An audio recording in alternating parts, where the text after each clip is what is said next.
าวดีน้องหักอ้ายบ่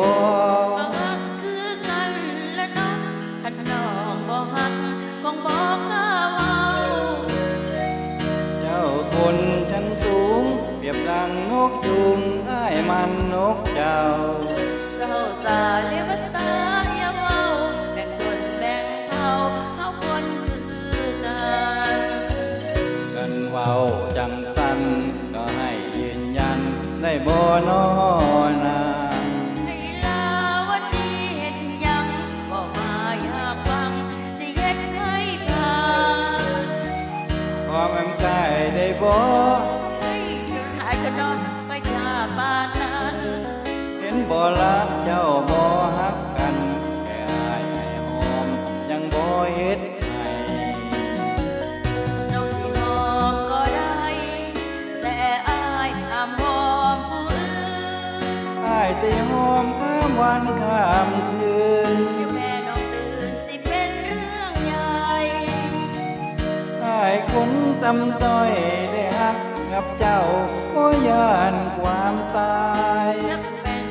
ปากหวานเป็นอ้ายน้องก็หักอ้ายย้ำใจนำพี่อ้ายฮักเจ้าอีหลีลีลาวดีอ้ายเว้าจากใจอย่างนักว่าสัตว์เฝ้าไว้เลวันหักไฟว่าไม่เดียวนี้ตั้งใจฟังเด้อให้ฮักผู้สาวชื่อลีลาวดี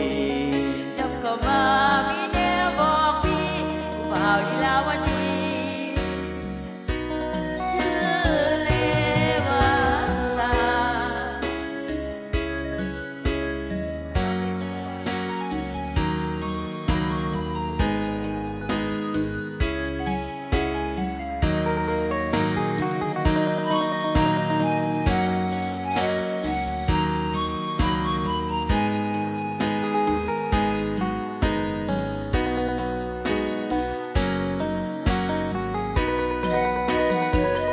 น้องสิหอมก็ได้แต่อ้ายห้ามหอมผู้อื่นอ้ายสิหอมข้ามวันข้ามคืนแค่น้องตื่นสิเป็นเรื่องใหญ่อ้ายคนตำต้อยได้ฮักกับเจ้าบ่ย้านความตายจักแม่นเพิ่นปากหวานเพิ่นอ้ายน้องก็หักอ้ายย้ำตายนำพี่